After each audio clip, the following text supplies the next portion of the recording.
Hello， 大家好，我係 Asmi， 我會喺今集咧開箱一間行5分鐘就到 BTS 站嘅公寓式酒店。呢間酒店嘅設備係相當充足，附近有2個大型嘅商場，住一晚連埋自助早餐都係500蚊啫。咁我今集開箱嘅酒店就係 Wyndham Garden Bangkok Sukhumvit 42。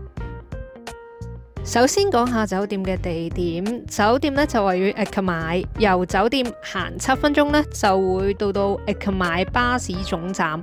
喺呢一度可以坐到平價嘅大巴去芭提雅或者華欣。由酒店行5分鐘會到 BTS 站。酒店附近有2個商場，行3分鐘咧就會去到 Gateway Eka My。而行7分鐘會行到去嗰個新商場 Eka My Corner， 同埋酒店附近其實有好多按摩店啦。我之前右上角嗰條片推介過俾大家嘅 Kind Moment 嘅按摩店呢，一度都有分店，所以其實附近係好方便嘅。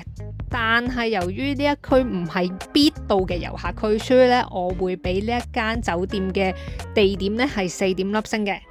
而家就嚟睇個 room tour。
跟住咧就等我嚟介紹下呢一間酒店嘅設施配套啦。酒店有泳池、健身室同埋餐廳。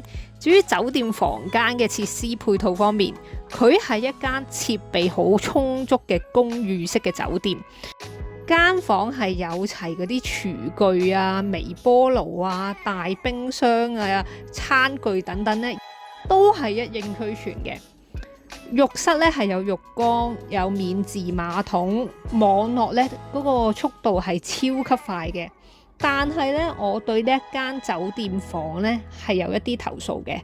第一就係佢上層嗰個臥室嗰個充電咧係非常麻煩嘅。佢只係得一邊床頭係有一個 USB 嘅插頭，而另外一個插頭咧係插咗個床頭燈嘅插頭。而另外一邊床咧係完全冇插頭，要喺嗰個書台嗰度咧插電嘅。咁第二個投訴咧就係酒店嗰個花灑頭嗰啲水壓咧係超低。第3個投訴就係房入邊佢嗰條樓梯咧係完全冇扶手，如果有小朋友或者老人家上落樓梯，真係一定要小心。第4個投訴咧就係我最唔能夠接受嘅。就係我喺嗰個臥室入邊個衣櫃就發現到啲拖鞋，咁大家留意下佢呢一隻拖鞋，佢個邊邊呢係發咗黑，同埋佢嗰個邊邊呢一個位呢係甩晒啲線。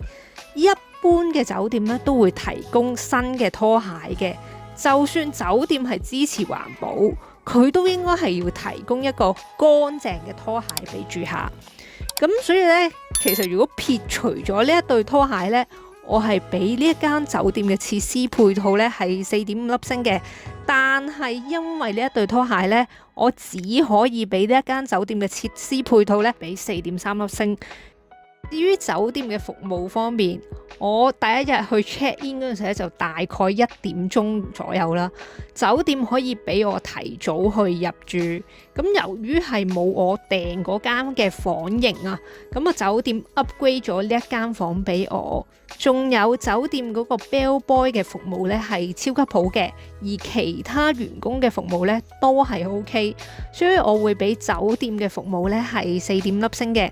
至於酒店嘅清潔度方面，酒店嘅泳池水係十分乾淨，成間房都打掃得非常乾淨，除咗個浴室。咁首先個浴缸係洗得唔乾淨啦，咁由於我係冇預計到呢一次旅行係會有浴缸嘅房啊，咁所以我係冇帶滴露嘅，我自己咧就淨係用啲沐浴露嚟散嗰個浴缸，跟住就着住泳衣咁樣去浸，咁啊浸完呢，我就成身痕。仲有咧，酒店嗰啲員工咧，佢冇特別去清洗浴室嗰啲發毛嗰啲邊位啊。咁所以整體嚟講，我會俾酒店嘅清潔度咧係4粒星嘅。至於酒店嘅寧靜度方面，酒店房咧係完全聽唔到任何嘅車聲，只係偶爾聽到其他住客出入房間嗰啲聲音，而且嗰個聲咧都唔大嘅，所以我會俾酒店嘅寧靜度咧係4.8粒星嘅。至於酒店嘅食物方面，我訂酒店嗰陣時只係加咗每人20蚊港幣就可以食到一個好簡單嘅自助早餐。咁啊，酒店嘅自助早餐呢，嗰個種類係超級少，味道係好食嘅。但係因為我只係俾咗20蚊港幣一個人嘅啫，咁所以我會俾酒店嘅食物方面呢係4粒星嘅。總括嚟講，我上年11月咧就住咗2晚連，早餐就大概1000蚊左右。而呢一個價錢呢，我會俾佢嗰個 CP 值原本係4.5粒星，但係而家係俾4.3粒星，因為其實佢呢一間酒店呢，佢喺硬件上係做得好好，但可惜佢嗰個執房嘅員工做嘢有甩甩漏漏啦，咁所以就扣咗啲分。但係以呢一個價錢住到呢一個質素嘅酒店，我覺得係超值。大家如果想住返喺ACA買其他嘅公寓式嘅酒店，可以睇下右上角嗰條片。今集我想問下大家對呢一間酒店有啲咩評價呢？歡迎大家喺下面留言話俾我聽嘅。